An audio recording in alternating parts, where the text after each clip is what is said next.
Welcome to the On the Edge podcast with your host, Scott Groves. Hey, what's up, ladies and gentlemen? It's Scott Groves here, and this podcast will be dropping right after Valentine's Day, which is cool because we're talking to Dr. Kelly Flanagan, who I could probably call the Doctor of Love, but we'll get into that.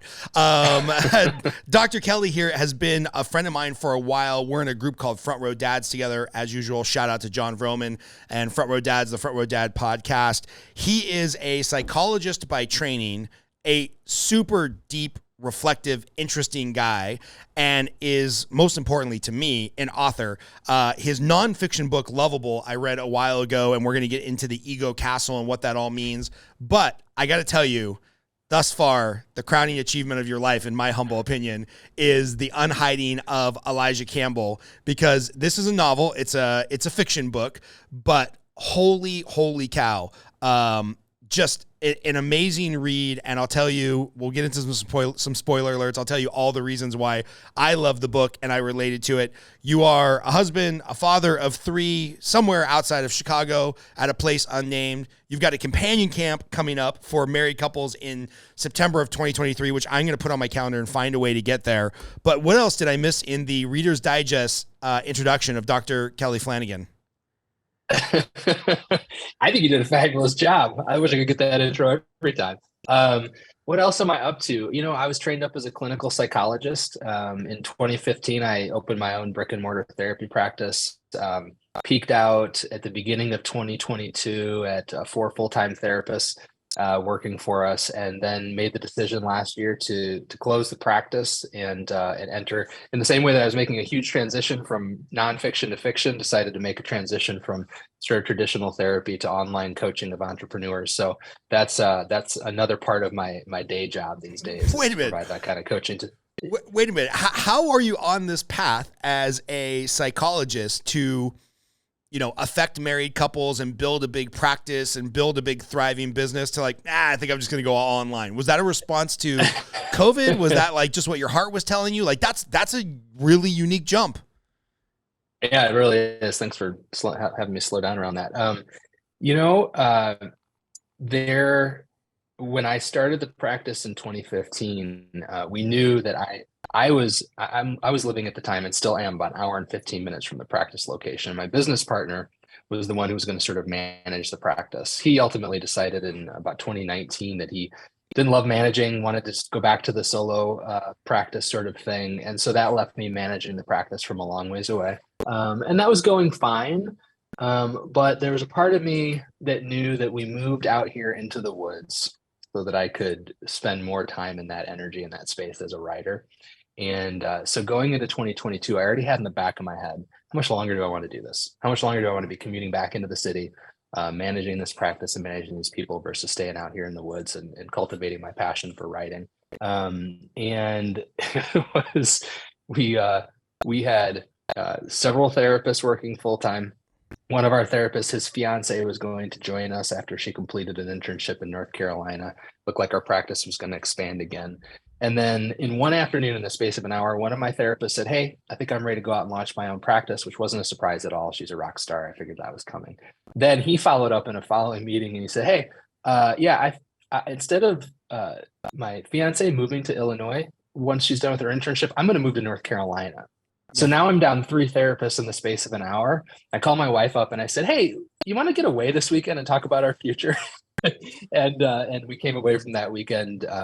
And I give her all the credit in the world, just with her giving a huge, hell yes, this is the moment to let go of that, to put more of your energy into the online coaching you're doing and give your life to writing books. And so the 2022 is a big year of transition for us. By the way, first marital tip from Dr. Kelly Flanagan: check in with your wife and say, "Hey, can we go talk about these potential big changes?" What I tend to do is I make the big change and I'm like, "Hey, honey, can we go to sushi so I can tell you what happened today?" Which is probably not the preferred methodology. Scott, I've learned it the hard way, man. Believe me. Yeah. And by the way, I want to pull on this thread a little bit. Is it kind of ironic to you when you have marital problems, considering that this is what you've spent kind of your adult life fixing other people's marital problems, writing books about how your ego gets in the way, writing books about loving yourself and loving other people? Like when you screw up in your marriage, is it particularly funny or embarrassing, or what's the feeling like when you F up? So it used to be the feeling of being an imposter, right? Being a fraud. I actually went onto a front row death. I was speaking at one of the summits, the online summits, and that morning, my wife had walked out of the house just ticked off at me. I'd screwed something up, and I started off the summit by saying it's really vulnerable to lead a summit on marriage on the day when you've just screwed up something in your own marriage. But I think it's like, I mean, I guess I just tried to pretend for so long that I had it all together, and there's so much pressure in pretending that there's just a lot of freedom and peace in being able to say, I'm figuring it out too, and I'm passing the lessons on to you, and let's go on this journey together. So I don't necessarily think of myself as anymore as sort of an expert teaching, and that never works in my marriage, by the way. Can you imagine being married to a husband who is a marriage expert? Imagine how insufferable that guy would be to live with. It'd be brutal.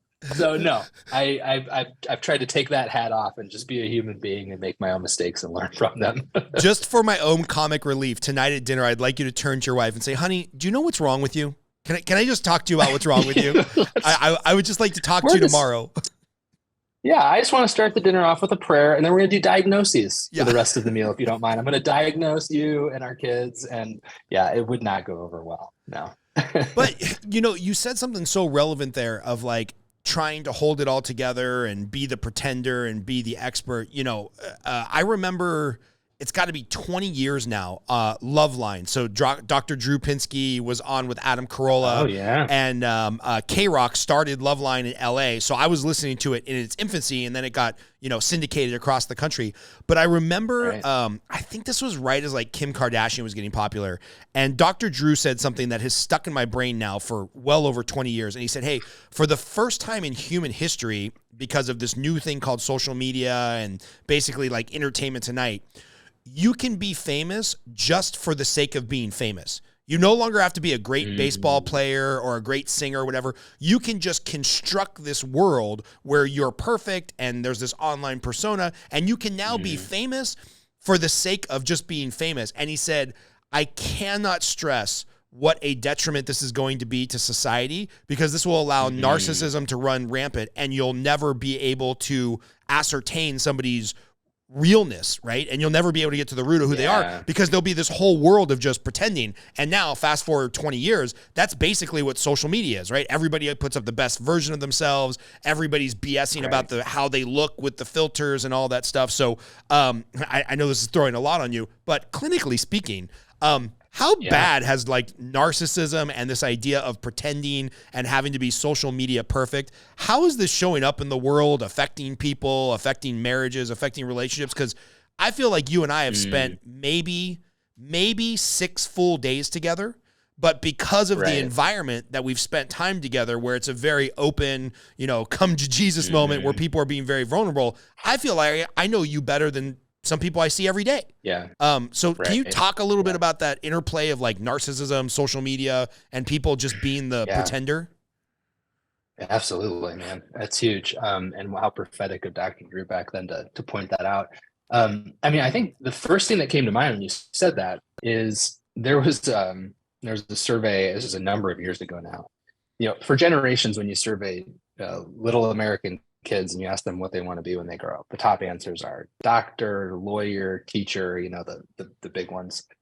And then there was this shift a number of years ago where the question was the same: what do you want to be when you grow up? And the answer was famous, which isn't an identity, right? It's not a vocation. It's not a job. There's no there when it comes to fame.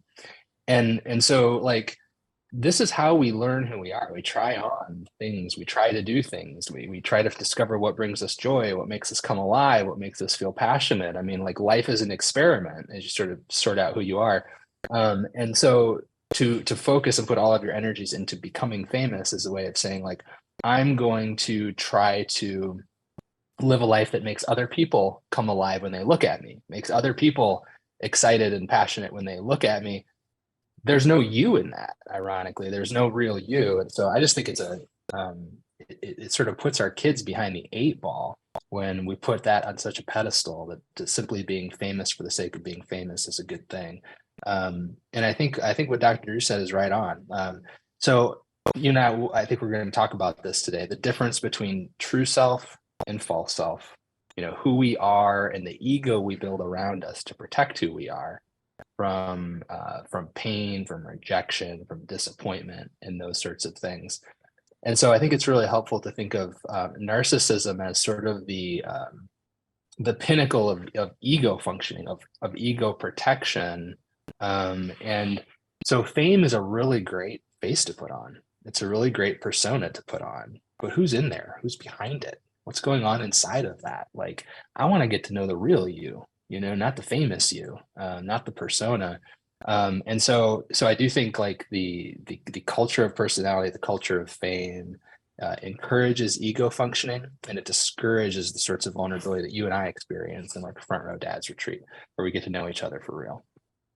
I love that, man. So let's dig right in then to your book, Lovable and the Ego Castle. And I know you've explained this 100 times, but just for our audience who isn't familiar with you or hasn't read the book, can you explain kind of the diagram of the ego castle? Because I must have what appears as like an insatiable ego, because before you and I even met, 2 different people sent me your book.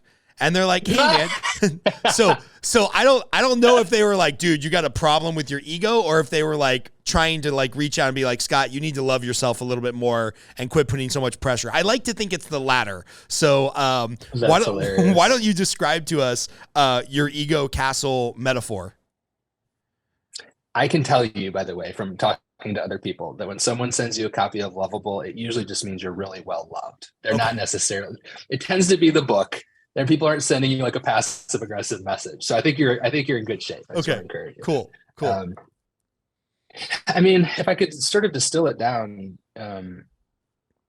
in my way of looking at things, there are 3 things that we need to know about being human.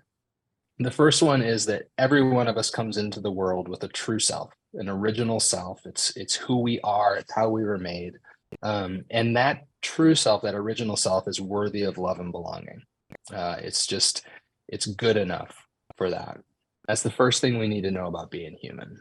The second thing we need to know about being human is at some point, all of us get the message that original self isn't good enough for love and belonging. It isn't worthy of love and belonging. This is the message that we call shame. And shame comes at us in a bunch of different ways from bunches of different people and situations and culture and everything else. But what we do as young children, we don't even realize we're doing this, but essentially we say to ourselves, well, if what's inside of me, if who I am isn't worthy of love and belonging, then I need to build a self that is. And so we immediately begin a construction project where we begin constructing a false self or an ego. And that ego is serving a couple of functions. Number one, it's protecting me from any more of that shame, any more of that pain. Theoretically, I'm going to hunker down inside of this ego, and it's going to go out into the world and protect me from those things. It's also going to go out into the world and earn me the love and belonging that I've been told my true self isn't worthy of, right? So I'm trying to create a worthy self. It's false. It's not real. But that's what we're spending most of our lives doing, is constructing this other self. And so in Lovable, it's like people hear like, oh gosh, true self fall. It's abstract, sort of shrinky dink psychology concepts. Like, give me something I can get my hands into, my mind around. And so I work in metaphors, and the metaphor that's been most helpful for folks in thinking about the ego is thinking of it as an ego castle. So, we go through this phase. It's usually around 3rd or 4th grade. You start to see it for most kids, where they're starting to feel not good enough. They're picking up this message in a variety of ways. And so the first layer of protection that they build, I call the ego walls. And this is the ways that the kids sort of go into hiding, try to stay under the radar, project an image so that they'll fit in, sort of blend in, so to speak. So it's your 3rd grader who goes off to school, didn't care what he was wearing, comes home a couple days later, and he's like, I gotta wear these brands, and Joey's sitting at this table, so I gotta sit at this table now. And by the way, I'm done playing this instrument. I got to play this sport. I mean, like all of the things that we're going to do to sort of get rid of our uniqueness and start to show up in a way that appears to be more acceptable to other people. So these are the ego walls that we build. This is the first moment where we go into hiding as human beings. We go into hiding as human beings. We tuck our true self away inside of the safety of these walls. Then somewhere around middle school, we add ego cannons to the ego walls. And those are the more aggressive things that we do to keep ourselves safe inside. Sort of the best defense is a good offense. I'm going to hurt you before you can hurt me. My wife says that ego cannons is a really masculine metaphor, that women put archers on their ego walls, precision strikes that cut close to the bone. The mean girls sort of middle school that all of us can relate to. And then somewhere usually in high school into early adulthood, for some of us, for the rest of our lives, we add an ego throne. The project of our life is to add a throne to that ego castle. And that's some area of our life where we feel sort of in control, accomplished, we've arrived, we've earned respect, we're accumulating stuff. Like, we've proven we're good enough. Look at what I've done, right? Now I've proven I'm good enough. And again, like that, a lot of us, that's like what adulthood is all about, right? And so the idea is that at some point,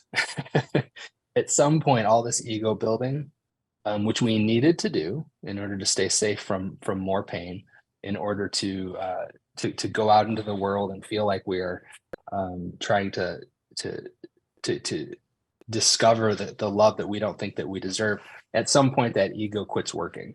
It starts to create more problems, more hurt, more loneliness, more lack of love than it was intended to even help us find. And so at that point, we have to decide whether or not we're going to lower the drawbridge in that ego castle, step out, show up as our authentic self, and start to engage life and love and relationships in the world a little bit more authentically.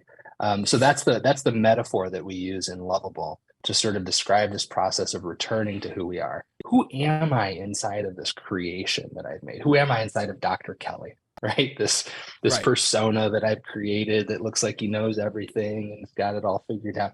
Who am I inside of here? And am I going to live from that version of me, or am I going to keep living rooted in my personas? And so for me, that's what spiritual awakening is all about, is being able to rediscover that you inside of you, so to speak. I've got so many questions and anecdotes and stories and whatnot, mostly because I've been kind of the pump has been primed from our previous conversations.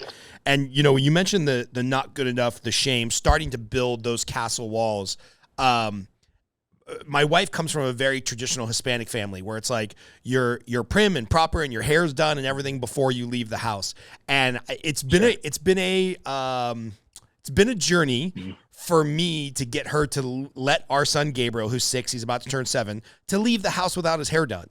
Right. And I'm like, honey, we're just projecting our own like shame of how we think other people are going to look at us. Like, oh, they've got the dirty kid or the smelly kid, or they must be bad parents because, their kid's hair is not parted correctly. I'm like, that's all us. He does not give 1/8 of one fuck about what his hair looks right now. And as long as we can keep him not caring what his hair looks like, I think the better off we will be in like not helping to get him stuck in this ego castle. And it's like, I don't know if that's a good example, but little things like this keep coming up where it's like, all right, I don't want my kid to be a slob. And I also want him, if he feels comfortable going to school with his hair messy and kids aren't making fun of him or he can deal with it, what do I care? Like, does it really matter? Right. So like kind of trying to thread that needle with kids of like giving them guidance and giving them love, but not starting to instill early all this shame. It's a tough tightrope to walk.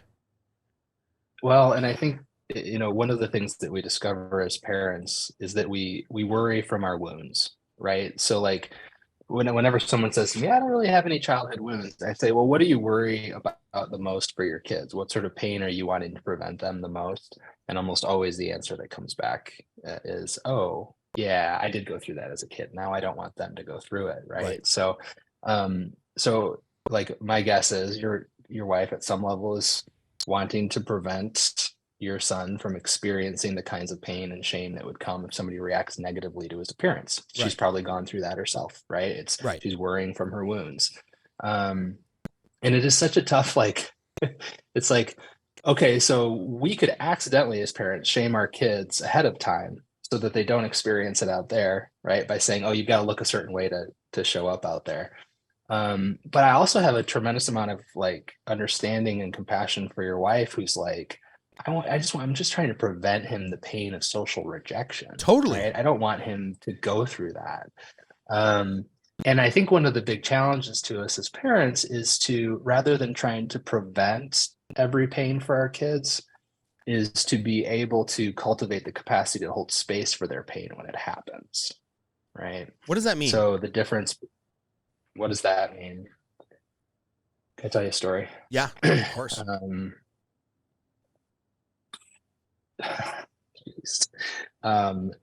So this is ultimately a win. It was a struggle for me, but I'd consider it one of the top 10 wins of my parenting.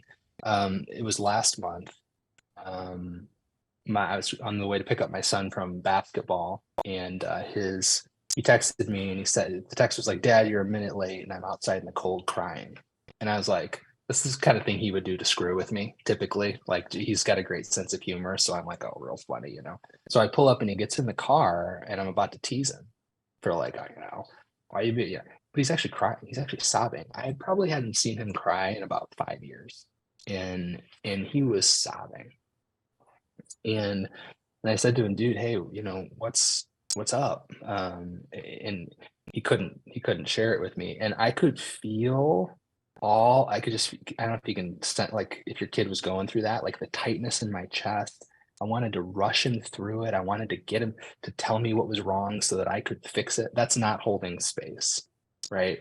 Yeah. That's wanting to holding space is being able to receive and be open to whatever is happening right here and now, not doing anything to change it, not doing anything to fix it, not doing anything to improve it, but just to be able to kind of participate in what's going on in front of me. So I'm noticing myself wanting to rush him through it and give me answers, what's going on so that I can fix it. And I'm like, okay. Yeah, because it's not about being 1 minute late, right? I mean, it's not about being 1 minute late. You're like, something else is going on. And as men, we go right into fix it mode. You're like, tell me what's wrong, who punched you, what's going on, what's the problem? And then all you do is make it worse, right? That's it. Is like, tell me who I need to fight, right? Basically. And because something big happened here. And instead I was like, dude, and I feel a little bit emotional saying this, like, when I was 15, if I was feeling that, I'd have stuffed it all in the basement and I wouldn't have shown any of it. And when you stuff it in the basement, it just rots there and you carry it around with you forever. And I'd have to figure out a way to get that out of the basement 30 years later and feel it and cry it out. And it's that much more painful 30 years later. So there's this part of me that's like, man, I just said to him, dude, just get it out, feel it all. Like, take as long as you need, just feel whatever you're feeling, man. And he did. I give him credit for it. He felt it. We got about halfway home, starts to calm down. He started hitching a little bit. And I said, you ready to tell me, what's going on? And I was in a better space by then. I was like, are you ready to tell me? Not tell me what's going on so I can do something about it, but are you ready? And what he shared was that he had gone to practice. He had told his coach, hey, coach, I can't be at the game on Friday night. I've got my holiday band concert. I'm sorry, I can't be there. Coach said, oh, so you're choosing something over basketball? And my son said, no, my parents are choosing something over basketball. It's for a grade. They've decided I have to go to this instead of the game. Coach said, okay.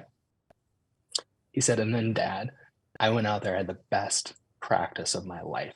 I out-hustled everybody. I made every shot. I was so proud of myself. And at the end of practice, I went over and I told my coach, hey, coach, sorry again, I can't be at the game on Friday.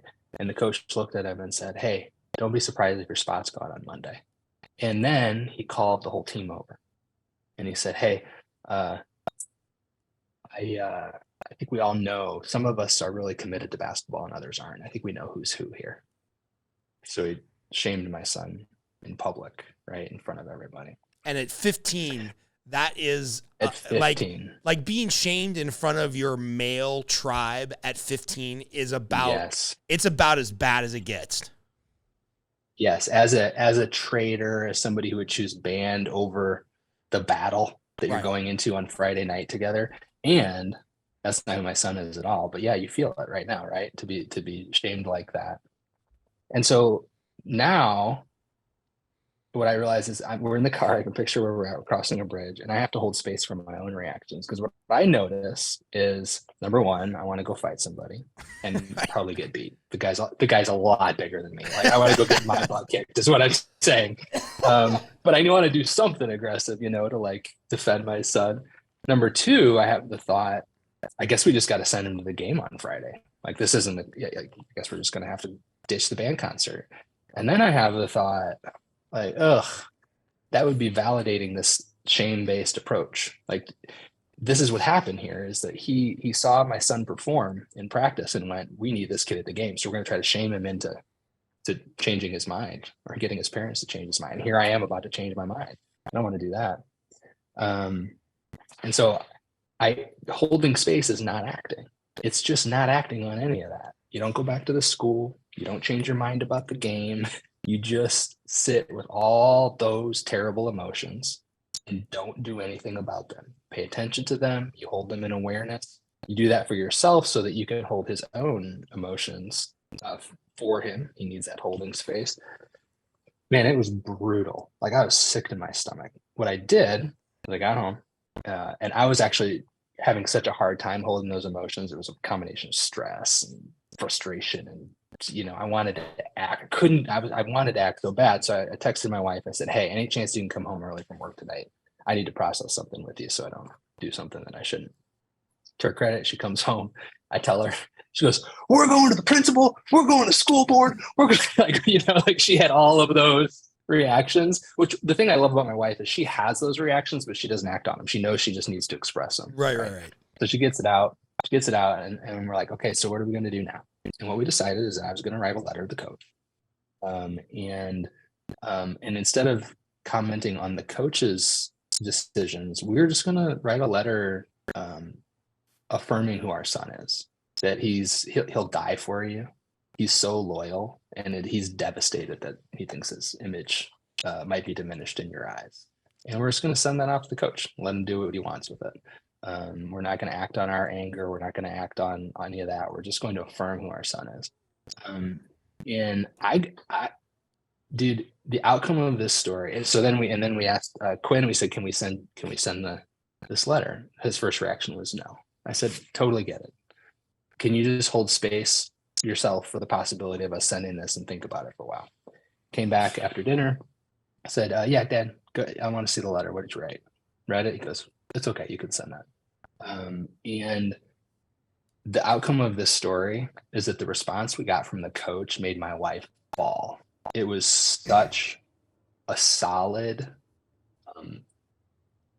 it had so much integrity in it, his response. He took responsibility for his behavior. He asked how he could make it right. He asked to participate with us in making it right. He admitted that, like, he gets caught up in basketball, and his whole life people have been telling him some things are more important than basketball. I mean, just like, right. He's a young guy, and he just did such a beautiful job sort of holding space for our reaction, So the point, you asked what holding space is, and I'm telling you that story. Holding space is doing nothing, feeling it all, and not acting until you are sure that you have gathered all the wisdom you can from everything that you're feeling, and that your response is going to be your wisest possible response. Our wisest response is not to go on the attack, but just to affirm who our son is and put that out there and see what response came to that. But man, I got to tell you, that hour was one of the hardest hours of my life.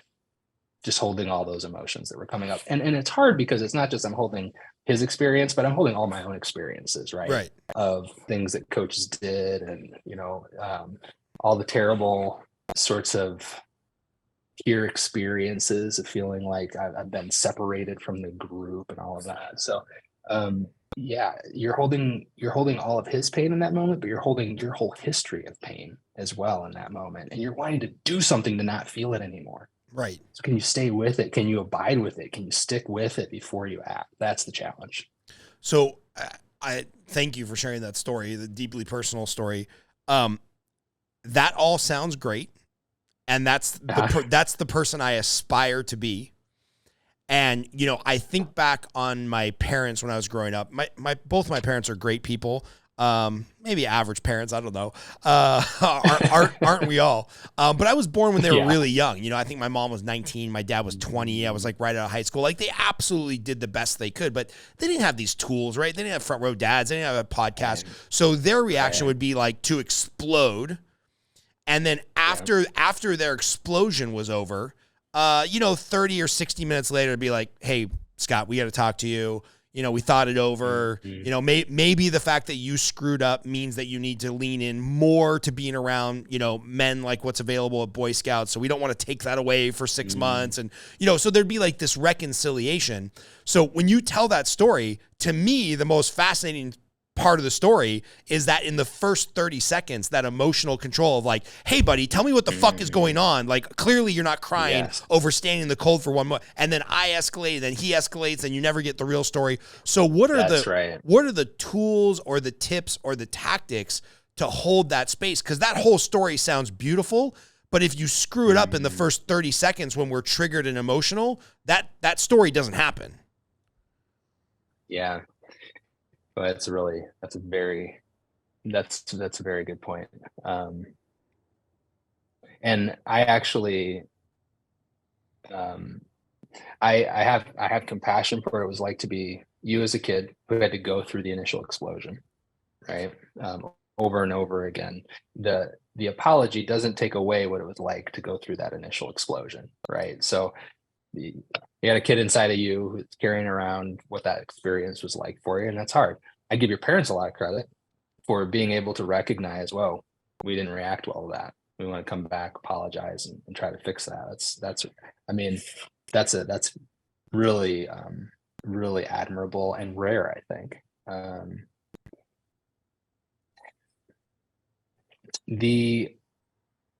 can't tell you how many times I've had the first reaction, right? The blow up, the react. Dude, I had it last Monday night. my wife, who should be getting a new phone, but she doesn't want it. So now I'm trying to find her the right case. You know, like when you're like 3 generations old and they can't find the right case for it that carries her credit cards. And got her one for Christmas and she didn't like it. So I've ordered her a second one, and it's Monday night. She's trying the case on, and she's like, I don't know if this is working. I can't open the compartment, and it looks like she's going to break it. And I'm like, give it to me. And I like yank it out of her hand. You don't yank anything out of my wife's hand, right? If I could have held space in the moment, it's, I really want to please my wife. I really want her to be happy.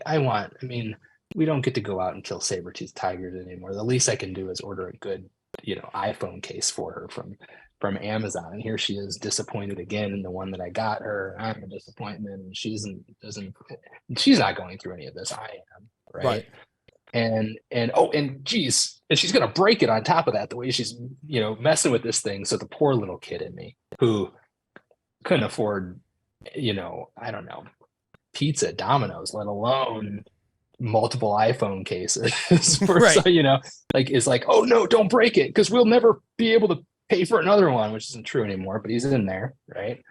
And so like all of that's in there, and it came out, and I just didn't hold space for it. I mean, over a silly little iPhone case, and to my wife's credit, she totally called me out on it. She's like, what's wrong with you?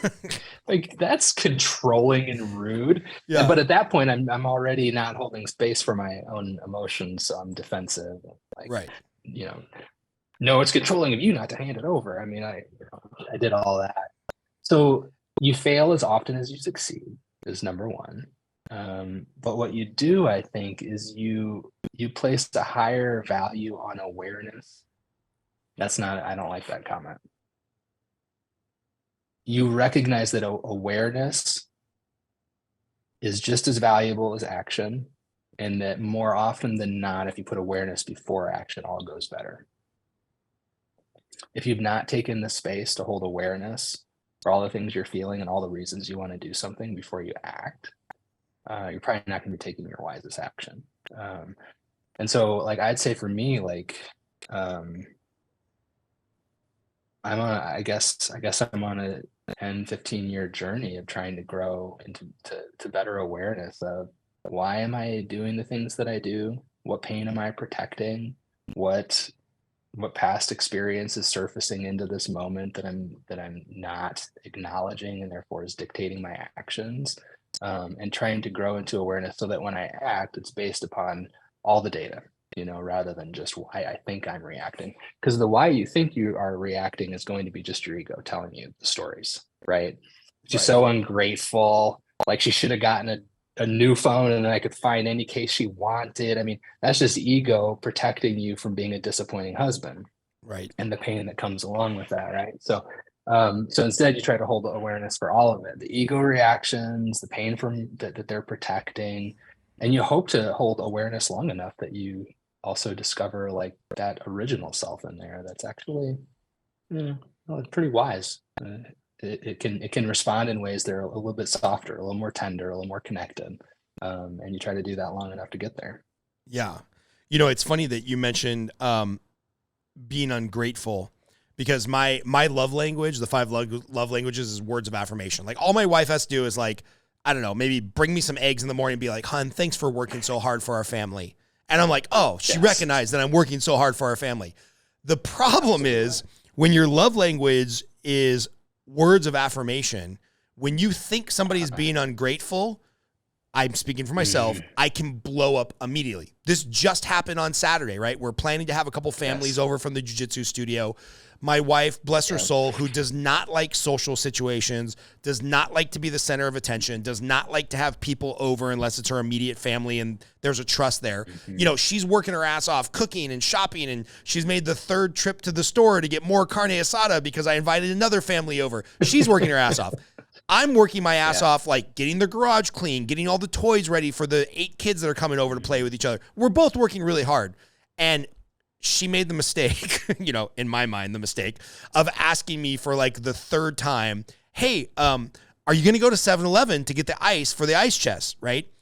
And in my mind, when somebody asks me to do the same thing for the 2nd, 3rd, 4th, 5th time, the amount of thoughts that can flash through my mind in 1 second of like, oh, this ungrateful chick just, I pay for this house and I pay for this food and I'm just trying to build community for our kids and she's so ungrateful for this and all she cares about is bitching at me that I haven't gone and got the I almost ruined the whole day by blowing up over the goddamn ice, and I said, and I looked at her and I was really stern and I was like, I will get the ice. When I get the ice, I know it's my only job today. I won't let you down.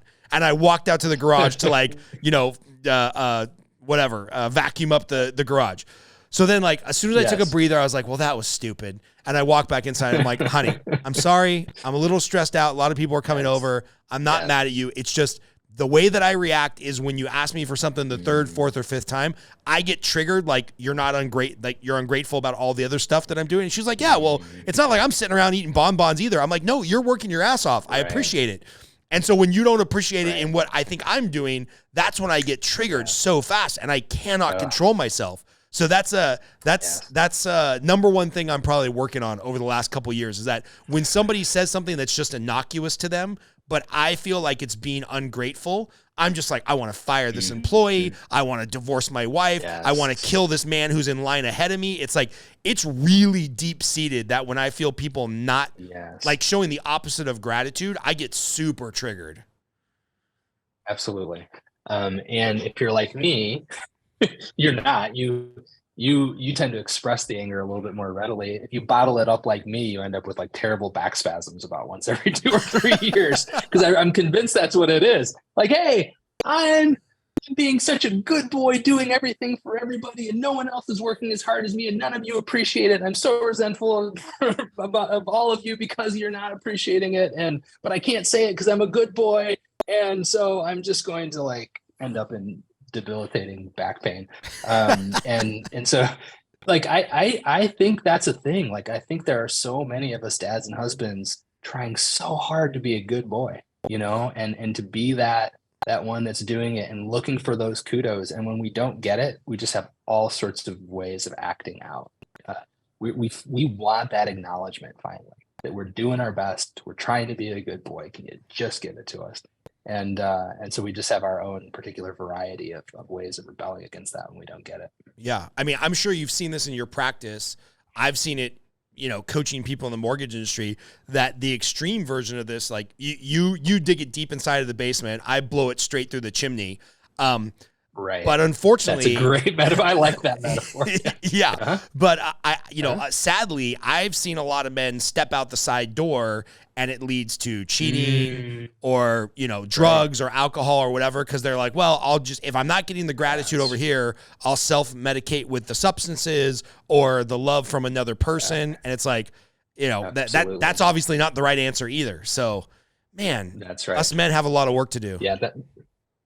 Yeah, we do. I mean, we have as much work to do as women, but we weren't encouraged to think about it that way. We were just told that we should have it sort of figured out and be able to tough our way through it. And reality is we've got to feel our way through it, grow in awareness, just like women and all of that. I love the metaphor of the stepping out sideways, blowing it through the chimney, burying it in the basement, or stepping out sideways, because there are all sorts of places you can go out into the world to get that acknowledgement from people who don't have to live with you every day. Right. You know what I mean? Like, that's easy to find. And so it's very tempting to go, it's tempting to go look for that in social media, right? It's tempting. You get all sorts of acknowledgement in social media for people who just have to listen to you for 5 minutes instead of, like, I don't know, share the same toilet. I mean, these are different experiences, right? Right. Totally. Yeah. You mentioned that men and women have as much work to do on themselves, but men aren't as encouraged as much to do it. And I think about this in my own household. I've got a daughter and a son, 5 and 7. And like, to me, it's very intuitive on how to pour into my daughter emotionally and treat her like a lady and et cetera, and, be able to talk with her and whatnot. With my son, it's like, it's threading a totally different needle between, hey, buddy, I want you to express your emotions. I want to have a conversation. And, at Jiu-Jitsu, I want you to be default aggressive and be the man and attack and be a guy and all that alpha male stuff. So, speaking specifically maybe to raising boys, how can we kind of thread that needle of like, hey, I don't want you being in, no offense, I don't want you to be unemployed, but hey, Gabriel, I don't want you to be in therapy for 10 years because of all the shit I downloaded on your pristine little hard drive. And I also want you to be a man and be able to step up in manly situations where, this is called for, right? Like, I don't believe in the term toxic masculinity. I think masculinity is a good thing. Right. So like, how do I raise a son that's in touch with his emotions, but also masculine? Like that's a tough needle to thread right now. I love it. Yeah, it's a great question. I was on a call, coaching call with about 50 couples last night. And the topic that I chose for the call was masculine and feminine energy. And the challenge to cultivate both of them within ourselves, regardless of whether or not we're a man or a woman. So in other words, like what you're saying is that like, it comes a little bit more naturally to cultivate feminine energy, the capacity to, let's clarify what those terms, by the way. Masculine energy being the energy that wants to get from point A to point B, that wants to go out, have adventure, take risk, create things, change things, fix things, make things, do all of these things, right? Feminine energy, and this is why, by the way, we get the symbol for a man as a circle with an arrow pointing upwards, right? So it's so perfect. Upwards and onwards, right? That's the energy of masculine energy. Whereas feminine energy is about holding space for what is, doesn't want to change anything. It just wants to experience, connect with, nurture, go through, receive, and participate in whatever is going on right here in this space, has no urge to get to another space. That's why the symbol for woman is a cross rooted right in the ground, right? It's grounded, it's rooted in what is. And the reality is we all have some of both energies, probably in different balance for each of us. And the calling to wholeness and to true self is to settle into the balance that we arrived in the world with. So In other words, it's easier to cultivate masculine energy in your son. Go out, do that, fight, get it, and so on. And with your daughter, it's easier to cultivate feminine energy, hold space, feelings, presence, nurturance. But in the same way that you want to also cultivate whatever feminine energy your son has, his capacity to hold space for himself and others, as we've been talking about, you also want to be careful to cultivate masculine energy in your daughter. Where do you want to go? What do you want to kick ass at? What do you want to, what's the thing you want to make, do, create, get to? And so making sure that those energies are realized in their fullness in all of our kids, whether or not they're boys or girls, and seeing who they become. It's an exciting thing. Yeah. If I had to make a prediction right now, my son definitely has that feminine energy where he's good at just being in the moment and holding space for other people. Like I could very much, and who knows what they're going to be when they grow up, but I could very much see Gabriel being a physical therapist or a male nurse or something in a caring, nurturing capacity. Cause he has so much love. It's crazy. My daughter, on the other hand, she's definitely got a lot of masculine energy for a little girl where she's just like, Daddy, let's go. Let's run. I don't want to walk to the mailbox. I want to run to the mailbox. I don't want to stay put. I want to go to the park. I want to do stuff. She's definitely got that wanderlust in her blood. And, she'll sit down with the girls and she'll play Barbies and she'll be in her little pod. But if she can get out, she'd much rather go out. So if I had to make a wager right now, Alina might be my CEO and Gabriel will be our very top producing psychologist / physical therapist / something where you can hold space for other people. I love that. Yeah. I mean, and in doing that, you're holding space for them to be who they are and become what they want to be. Yeah. Like my wife and I mean, if given free time, I'm going to sit in a room by myself, go into my own head and heart and try to figure out what I want to write about. She's going to go compete in a half Ironman. Right. So she, in our free time, she's tapping into more masculine energy. I'm tapping into more feminine, but we also have spaces in our lives where we tap into the other energy as well. She's a child psychologist. She sits and does play therapy. She holds space for kids. I'm an entrepreneur. I go out and I make things and build businesses and that sort of thing. So we each have some balance of the two. And I just love that you're sort of open to however that balance shakes out in both of your kids. I think that's beautiful. Cool, man. So let's talk about this. One of my new favorite books, The Unhiding of Elijah Campbell. First of all, are you Elijah Campbell? I am not Elijah Campbell. Well, so the funny thing is no one ever asked me if I'm Father Lou, right? The wise spiritual director of the book, right? No, you're a broken mess, just like Elijah. So the answer, I mean, it's complicated. The answer is that autobiographically, no. Almost none of what happens to Elijah happened to me. I say 95 to 98% never happened to me. Am I Elijah in terms of a guy who arrived at the middle point in his life where all of the things he'd done up to that point quit working? The things that get you where you are, quit working and prevent you from going any further, prevent you from crossing that bridge into the next part of your life. Yeah, absolutely. I'm that guy. I mentioned earlier, I spent a lot of the early part of my life hiding, and now I enjoy just getting to sort of say what is and not feeling like I have to hide from it. So in some ways, yeah, important themes in my life are important themes in Elijah's life, but autobiographically, in terms of the events now, that's all made up. So I'm probably projecting here because this is mostly what I took away from the book. Okay. But I feel like the overarching theme of the book is really the exploration of shame, right? Elijah just has so much shame around the things he can't be honest about and the debt. And, the wife maybe has some shame about being in this failing relationship. And then he's got, then his mom has some shame. It's just layers and layers of shame. And I can say, my first marriage, I was married to a lovely lady who's an amazing human being. I just didn't need to be married to her and she didn't need to be married to me and the timing was bad. But, a big part of what drove a wedge between us in our very short marriage was the shame that I was holding around certain things, ironically, debt, like it was in this book. And she had some shame around some stuff that's not worth talking about publicly, but it's amazing how crippling that can be to your ability to have closeness and share space with some other human being.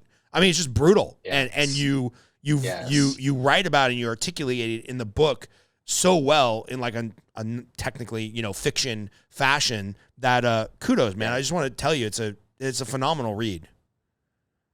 It meant so much to me when I heard from you after from our dads in Austin, and you told me that you finished the book and you appreciated it so much. I really appreciate it, man. I mean, I think us guys, we don't have a lot of time to waste on things that aren't growing us and challenging us and transforming us. And so I think a lot of times fiction or a novel can feel like, well, that's something you do when you got bonus extra time. You don't really need to get anything out of it. And so to hear that this novel challenged you, you know, encouraged you, and affected you in that way, it really means a lot to me. I hope that's what it does for people. And I think you're right. I think like you honed in on it. So I've used a lot of definitions of shame, you know, in the past. One of the ways that we sort of like a shorthand for shame is fill in the sentence. You're not blank enough, right? That's one way to get at the particular kind of shame that you carry. Yeah, the tape that plays in your head. I'm not blank enough, or I'm too blank. You know, that sort of tape. But experientially, I think you can identify that shame is experientially the urge to hide anything, right? And so if you are walking through your day-to-day life and you feel an urge to hide something, you can know that there's some shame around that. That if people saw that, I would be deemed unacceptable, not good enough, not lovable, not acceptable. And it is amazing when you start to think about it in that way, that shame is the urge to hide, how many places you start to notice it, you know, in life. I mean, it's I wrote a blog post once about, and actually this part, so this sort of did get into the book a little bit. The thing about the dessert the ice cream that he and his daughter went out for, you know, I actually did have a day where I took the kids out for ice cream and I hid it from my wife because I didn't know if she'd approve of it, right? Like, whoa, like, oh, so and right away what you're seeing there is she might not have approved of it, but there's something operating in me that says if my wife disapproves of me, that's really not good. You have to get her approval all the time. Versus, hey, I went out for ice cream. You probably think that's a terrible parenting decision because it was right before dinner. Do you disapprove of that? Yeah, let's talk about it. Let's engage that. Let's be vulnerable about that and discuss it. But for me, it's like, ooh, hide it because you can't have anybody disapprove of you. Right. So I put all the ice cream stuff down in the trash can. So yeah, I think this book is about shame and the urge to hide that comes along with shame. And then the question mark in our life, our hiding it's sort of outlived its usefulness. How are we going to begin to unhide and show up more authentically in our life? Yeah. By the way, spoiler alert. So fast forward this podcast 5 minutes if you haven't read the book yet and you want to read the book. So we'll give people like 5 seconds here to fast forward 5 minutes. But if you have read the book, I had this question because like when we talk about fears or shame or whatnot, like I can be a pretty selfish person, right? Like I've got the podcast and I've got my mortgage business, which is my primary business. That's 40, 50 hours a week. And then I do this coaching and I want to show up for other people. One of my greatest fears is that, I don't know, 12, 15, 25 years into marriage, my wife just walks in with divorce papers and is like, yeah, man, this isn't really working. You know, and I would feel blindsided, but then in my heart, I'm like, oh man, that was like 20 years of me being pretty selfish. So one of my questions for you is, one of my questions for you about Elijah Campbell in the book, did he know, did he not know, did he know in his heart of hearts?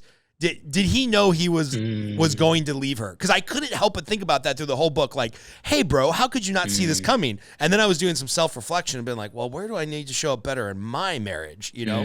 And so I would ask, as the author who had to construct the character, did he know, or did he just not want to know? Or did he really not know that she was going to leave him? That she was going to leave him. So, and this is it's a great question. No one has asked me this question. He didn't think she was going to leave him because he was relying on her loyalty to keep getting away with his crap. if that makes sense. Totally. Right? Like, oh, she's so faithful, she's so loyal, she's so loving that I don't really need to change anything. I can just keep tweaking how I hide, and she'll be patient with me. She'll put up with it, right? So there, one of the pieces of feedback is like people have said we want Rebecca's story, right? She left for a month, right? We want her, what was happening for her in that month, like why is she just gone for most of the story, and why was she so like stiff-arming him, like, I'm not giving you another chance, no, I'm done. And the answer to that is that for a lot of us, that's what it's going to take to force us to change. You know, if he could have sweet talked her into staying on her way out the door, if he could have sweet talked her into letting him come out to visit her in Maryland, like, he wouldn't have changed. He needed her to run out of patience. He needed her to run out of loyalty.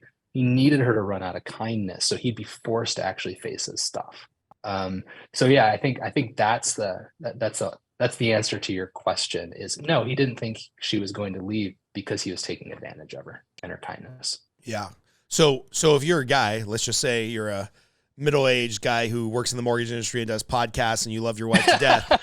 Not that I'm projecting and trying to get some free therapy here, but theoretically, if you were in that situation and you're a guy who's like, man, I've got a pretty good marriage, but you know, if I'm being honest, probably a little bit selfish.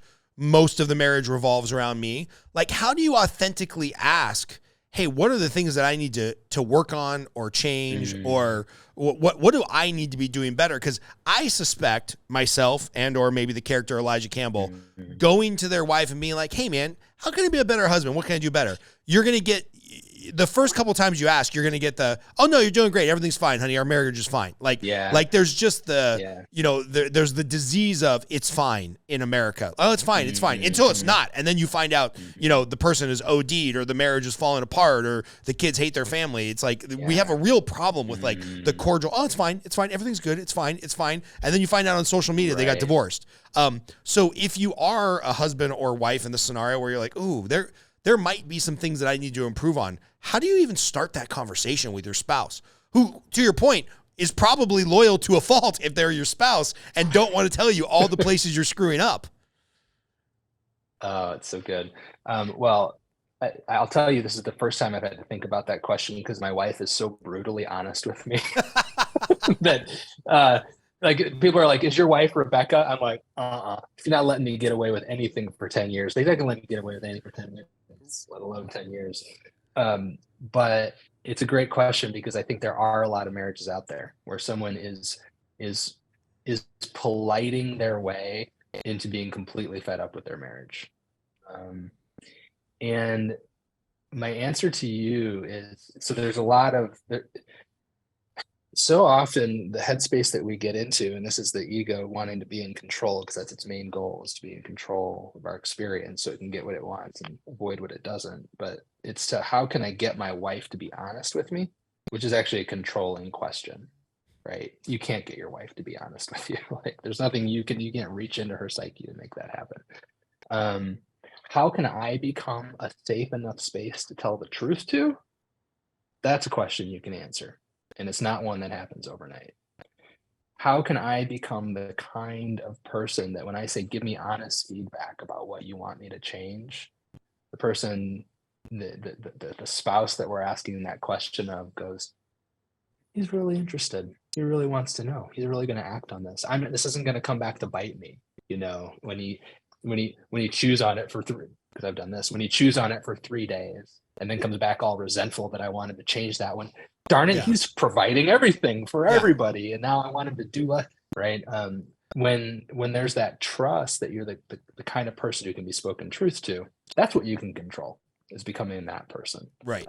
And because I can see how a lot this, of work that goes into that. I can see how this plays out, right? It's like you have that conversation and then your wife's like, well, you know, hun, I'd love for you to lose a few pounds, right? Because then you could be more active with the kids and you'd look a little better naked and you'd live longer, you'd be healthier. And then after chewing on it for 3 days, the husband comes back and says, hey, you know what, bitch? You cook the food, you go to the grocery store, that's why I'm fat. You let me get the third round of all you can eat sushi. Like, and then you've destroyed the safe space where you have any chance of your wife ever telling you the truth again.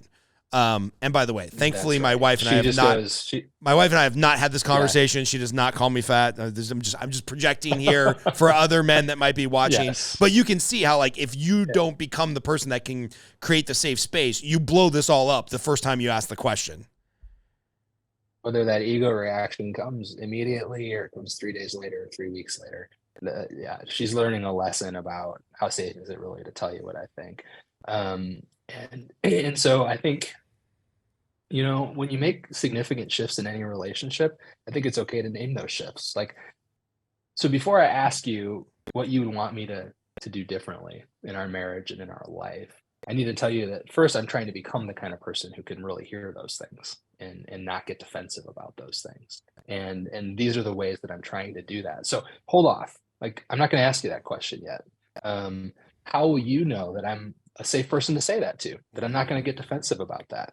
What would that look like? And have that conversation first. And then later at some point, maybe we're ready to have the conversation about, okay, now there's the trust there that I'm going to be able to receive this. Go ahead and share with me your feedback. Yeah. This is going to be hard for me because my wife is so naturally good at this. Like, my wife's the type of person that will come out and be like, hey, do I look good in this dress? And she wants the honest opinion, right? And then if I say, I'm not a huge fan, right? It's just not my style. I don't think it looks particularly good on you. She'll be like, oh, cool, let me go try something else. And there is no resentment. There is no bringing it up 3 hours later and being like, well, you thought I looked fat in that dress. My wife is so good at, like, holding space for honest feedback. There's very few things that I can talk to her honestly about and feel like, I'm setting myself up for the okey doke where this is going to come up in a fight 3 months from now. Yeah. So I've got a lot of work to do because I am not particularly good at constructive criticism. And I found this, I guess this is a sexist thing. I'm not particularly good from constructive criticism from women. Like, if one of my guy friends pulls me aside and is like, hey man, you're kind of being an asshole, or hey, I didn't like the way that this went, I take it with a, like, okay, here's a bro, he's trying to grab me caveman style and tell me where I'm screwing up. When I hear it from a female, and this is probably some deep-seated mommy issue, it does not land as well. And do you mind if I share a story with you? Yeah, go for it. Yeah. So I was on a coaching call the other day. I was doing a mass coaching call to 100 different loan officers. And I said the F word or something after I had been asked to, like, not cuss as much in these settings. And I said, oh, apologies to all the ladies in the audience. I'm trying to get better about not cussing, Female loan officer sent me an email that said, hey, you know, you brought up several times in your coaching call being honest with your referral sources and being honest with your realtors. So I hope you can take this the right way. I'm trying to be honest with you. I find it very sexist that after you cussed, you specifically apologized to the women in the audience. That, like, oh, us women can't take it. That us women loan officers aren't as tough as the male loan officers. And my initial reaction was I was going to go berserker mode. But I went to some of the wiser men in our tribe and I'm like, hey man, how would you deal with this? Because, you know, she also gave me the space. She's like, if you're going to be the type of person that just cuss and don't apologize for it. Like, I don't need your permission to hear bad words, but if you're going to apologize, just don't apologize to the women. And I was like, how can she possibly think that's sexist? And that's kind of the way that I grew up, that, like, you shouldn't cuss in front of women. So then I apologize, and now I get in trouble for apologizing, and you can't win in this new dynamic in 2023. Like, I just hate everything about everyone. And so I didn't take it. I didn't take it so well, right? So I waited for like a day to respond. I talked to some of my friends. They gave me some feedback. We're like, yeah, man, I could see how that could come across sexist and this. And we kind of talked it out. And then I wrote her back an email very similar to the letter you sent the coach. It was like, hey, man, I wasn't trying to be offensive. Here's how I was raised. Here's how I was or here's how I think about these things. Here how I probably have some shame around my level of cussing, which feels like I need to apologize. But the way I was brought up, like, you apologize to the women, I didn't mean anything by it. And we actually had a really good dialogue back and forth to where now she's coming to one of our coaching events. But that does not come as naturally to me when I get criticism from females versus men. I don't know why. It's just, it's a weird dynamic. Probably comes from my parents. Who knows? I'll blame it on them. But yeah, I need to fix it. Well, so here are my thoughts about that in general. You have done a fabulous job bringing that dynamic into the realm of your awareness, right? You're aware of it now. She brought it to your attention. You could have shoved it back out of your realm of awareness and said, you got issues, I don't want to hear that, and blown her off. You didn't. You brought it into the realm of your awareness. You went and connected around it with community that you trust. The next step for all of us, once we bring something into the realm of awareness, is to then bring it into the boundaries of our compassion. Now, what you did there, you didn't do that. It's okay for me to say that. You said, I got to fix it, right? And what I'd say is, instead of trying to fix that tendency, bring it into the boundaries of your compassion. There's a reason I have to do that. And I want it to change at some point, but for now, let's hold some space for it and go, why do I tend to do that more with women? What does that look like? If I don't immediately reject it and try to fix it, what am I going to learn from it as I sit with it? And almost always what happens once we bring part of our experience into the boundaries of compassion is we start to get more connected to the pain from which that defense is arising, right? The pain that I can't, it's a defense. I don't want to receive feedback from women. All right, fine. Don't try to fix it. Bring it into the boundaries of your compassion. Hold space for it. Go, I bet there's a little bit of pain underneath the hood here for me that is giving rise to that defensiveness. And find yourself more and more connected and aware of that pain. Now you brought that into the realm of awareness, the pain. Great. Now bring it into the boundaries of your compassion. And you can see how you go through this iterative process of bringing more and more of yourself, more and more of your experience, and more of your story into a place of awareness and compassion so you can actually work with it, right? I'm just speaking generally. You offered us a beautiful example. And I think you sort of know that. You're like, I probably got some issues and mommy issues under there. Or who knows? Some sort of issues. There's a lot going on under the hood. That's awesome. Which is, I think, part of why you like the Unhiding of Elijah Campbell, right? It was like, oh, yeah, this guy didn't think he had anything going on under the hood. And yeah, we all do. Like, every single one of us has more going on in there than we realize. Yeah. And if we're not bringing it into awareness and having compassion for it, we can't work with it. One of the most common things I say these days is, if you can't welcome it, you can't work with it, right? If you immediately want to reject it or fix it or change it about you, you can't work with it. You'll just constantly be pushing it back into your shadow. Yeah, I don't want to ruin the big reveal since we're past the spoiler alert section with the mom, but I feel like giving this book to my mom and be like, hey mom, anything you want to tell me? Anything you want to tell me? Maybe get to the end of the book and like, is there anything you want to tell me that'll help explain this dynamic that you and I have? Mm-hmm. So let's dig into this for our last topic. An ongoing theme in Front Row Dads seems to be, I want to do better than what I was taught or what was modeled for me, because either I just know I can do better, or maybe I have some challenges with my parents, right? And it's very interesting getting to know the people in Front Row Dads, and not disclosing anything confidential with the men in the group, but it's very interesting to see people's dynamic of, hey man, I was raised really great, and I just want to continue that tradition. I'd say that's probably a fourth of the guys. And then the other 75% is pretty evenly split. Like, oh, I had serious drama with my father or serious drama with my mother, and that either went unresolved because they passed, or I still don't talk to them or whatnot. So this seems to be an ongoing theme of like, man, I got to a certain point in my life that I realized I've got issues with my parents. So if we could pull on that thread to end the podcast, if people are adults and they now have their own kids, and now they're looking at, their parents who are now grandma and grandpa, and they've got some unresolved beef, or maybe they're not talking to them at all, or maybe they're not happy with the way that their parents are acting as grandparents. It's almost like we're living too long now, right? It was much easier. It was much easier when people died prior to seeing their children out out surpass them in accomplishments in their life. How can people deal with their parents? Let's just say, let's play a hypothetical. We're front row dads in our 30s, 40s, 50s. We've got parents that are still alive. We've got kids, and we've just got some beef or challenge with our parents, much like Elijah Campbell did. How can we start to repair that? Or like you said, bring that into the boundaries of acceptance and then showing a little bit of love. How can we do that? Because people just have so much baggage wrapped up with their parents. Yeah. I think I liked how you pointed out that as our kids get to that point where we're starting to watch our parents interact with our kids, particularly at ages that we can start to actually have memories of what that was like to be their child, now their grandparent to our child.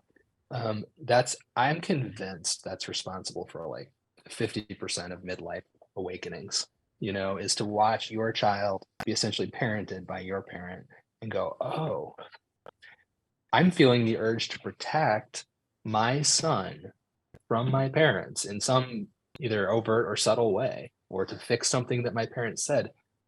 That must be what it was like to be raised by them. But there was nobody there to protect me. So no wonder I had to build protections, right? And see sort of, you watch this play out. And so you see this, there's probably the most common age for a midlife awakening is like 35, right? Maybe that's like once you start to become aware of more things. And I'm pretty sure that's a big part of it. You start to watch your kids be parented by your kids, and you start to have an awareness of what it was like to be raised by those people, who, by the way, appreciated what you said earlier. We're just figuring it out. I mean, right. We had our oldest when we were 26. What did I know? I mean, that's what a mess I was as a parent at that stage of life. Right. So I think that's part of it. That's part of what starts to trigger this awareness. But then what do we do? What do we do with this new awareness that everything wasn't great with our parents? And I was just actually on a radio show where we talked about parental estrangement as a phenomenon where adult children don't speak to their parents anymore. Like that reconciliation project just sort of failed. And the adult child has decided, I'm just not going to be in connection with my parents. That's an unfortunate outcome. Hopefully we're sort of working toward forgiveness and reconciliation with our parents in a way that allows us to salvage some part of that relationship in a meaningful way. I'm curious at this point, what are you thinking? What's coming up for you right now? I have a real challenged relationship with my father. Not a big surprise to anybody who knows me. Right. They're, again, my mom and dad are both great people. We just,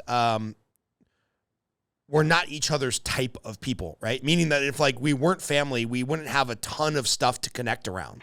Right. And that's fine. I mean, I have plenty of friends in different genres, jiu-jitsu, trail life with my son, not everybody has to be exactly the same. But we just don't have a lot of connection. Right. And so it's easy when there's these little fissures to just cut off that connection because there's not like, oh, hey, we cycle together, or hey, we have this family camp that we go to every summer. There's not those connection points. So it's just like, it becomes more of a friendly relationship where it's like, well, when there's fissures, you just kind of break contact. Right. And so it's, I'm thinking about this in, maybe how to have a better relationship with my parents, but then how do I create those rituals or those shared experiences with my kids so that when we are older, they're like, well, of course I want to go see dad and do this thing and, play chess or watch a movie together or whatever our thing is. I think, I think the reality of relationships is that relationships are either deepening or dwindling. They don't just stay sort of static, right? And so the reality is that when you get to that stage with your parents and you're starting to develop new awareness about some of the ways that the relationship impacted you over the course of your childhood and the later years, at that point, the relationship either needs to deepen around that reality or it's going to start dwindling. And so in other words, you are going to either come to your parents and say, hey, I'm starting to become aware of these things in our relationship. I'd like us to have an honest conversation around them. Probably like you to take a little bit of ownership. I want us to be able to sort of move forward in light of this new reality that I'm starting to become aware of in our relationship. If the parent can hold space for that feedback right? If the parent can take that feedback and go, wow, like we were trying really hard, but we didn't know we were having that impact on you. If they can validate your new awareness and that sort of thing, then that relationship can deepen and move forward on new and more mature ground, right? If either you don't try to have that conversation, or if the parent responds with, hey, we did the best we could, we're not talking about this, that relationship will never continue to deepen, and it will start to dwindle. Like, that's sort of the reality. There's really no middle ground there. And relationships like that, parent-child relationships where you just try to keep it static, are really sort of excruciating. Right. I think, I don't know if we like, oh, we just sort of do the same thing all the time, have the same conversations. So that's why there's tends to be this move away from homeostasis and towards deepening or dwindling. So I think that's the question we face. Do we want to put in the work to deepen those relationships with our parents, or do we want to sort of let those relationships start to dwindle? And it's a decision we all make sort of every day, either through action or inaction, I guess. Love it, man. Last two questions. I always love to finish up the podcast. And by the way, we'll put a link to your website if people want to look into your companion camp that you're having September 29th of this year for couples, which I really want to get to that this year. Thank you. And we'll make sure we link to your books and all that type of fun stuff. Last two questions is, going into 2023, what are you most excited about working on? What's in focus for you? Like, what are you just pumped up about in 2023? And then my all-time favorite question is favorite movie and why? So start wherever you feel comfortable. Oh my gosh. My answer to favorite movie is a movie called Beautiful Girls, circa like 1997. It's about and it's only because I encountered it right at the time of life.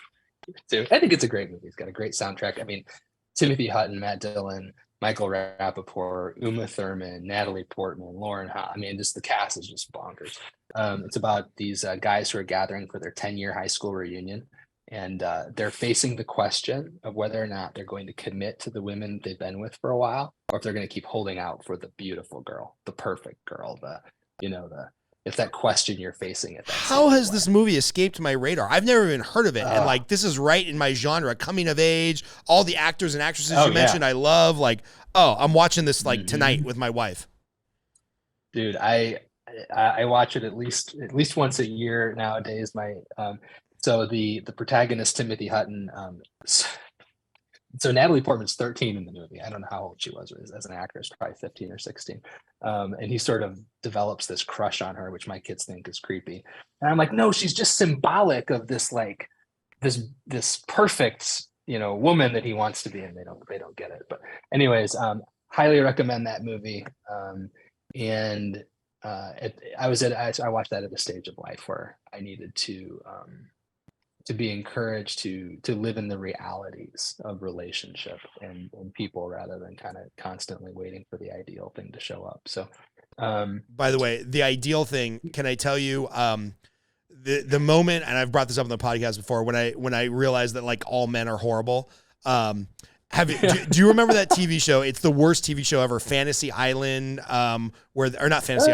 Temptation Island, where they would take these couples to an island and they would put like they were like engaged, and they would put the women on one side of the island with just this cadre of hot dudes, and they would put the guys on the other side of the island with just the most gorgeous women, and see if they could get them to cheat. It's called Temptation Island. Yes. Totally different than Fantasy Island with the little person who would say the plane. Anyway, so in Temptation Island, they're interviewing this dude who's just like kind of a normal looking guy like you or I. He has this wonderful fiance, and the girl they paired him with on Temptation Island was just an absolute 10 out of 10. She was a Playboy model, and she was in med school. And she was like super articulate, super intelligent, in med school, Playboy model. And this D-bag gets on like the interview, and he's like, I think I'm just looking for something a little bit more. And I'm like, a little bit more than a Playboy, pre-med, intelligent, and that's the girl you're cheating on from your fiance, who's also a winner. I'm like, this guy's a loser. All guys are losers. We're never going to be happy if we don't calm down. So that idea of looking for like the perfect thing, they literally put the perfect thing right in front of him, and he was still like, no, I think I'm looking for something a little more. Like, oh my God, we're the worst. Men are the worst. That is that. I remember I watched that show live when it first came out, and like the idea was like, here's your last test before you get married. If you can get through Right. this, you're really ready to be committed to each other. But nobody's mature enough to handle that kind Yeah. of situation ever. It's crazy. And it's not real life. Like, I'm never just walking down the aisle at Home Depot and some Playboy model just like throws herself at me and is like, you want to cheat on your wife, right? It's like, that's just not real life. Like, give me a break. Okay. No. And then she texts you, and they take your text and show it to your fiance. They don't tell you that they're showing it to your fiance while she's out with it. Totally. Yeah. So We're anyway, in agreement. We're in agreement. So in 2023, what are you fired up about? What are you looking forward to? I am, I mean, last year was a huge year of transition for me. And this year I'm looking forward to sort of deepening some of the roots that I, sort of put down last year. Growing my coaching business with entrepreneurs. I just finished my second novel.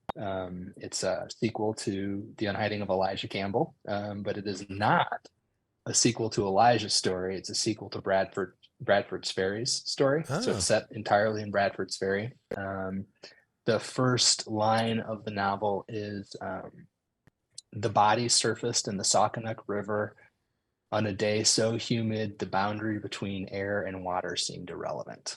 And it's a murder mystery. It's a coming of age. It's a psychological sort of unpacking of everything we've talked about today, essentially. And the working title is The Keeper of Crimes. The idea is that this guy, his name's Caleb Hamilton, he moves to Bradford's Ferry right as this woman is dead, maybe killed, maybe not. And the only therapist in town is her uncle. So he doesn't feel comfortable working as a therapist with people closely related to her passing.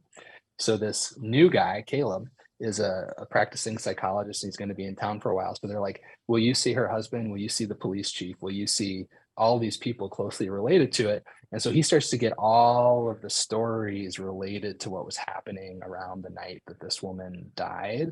But as a therapist, you're bound to confidentiality when you have information about a past crime. So he can't share anything he's learning. He's become the keeper of crimes. What is he going to do with all the pieces of information he's got?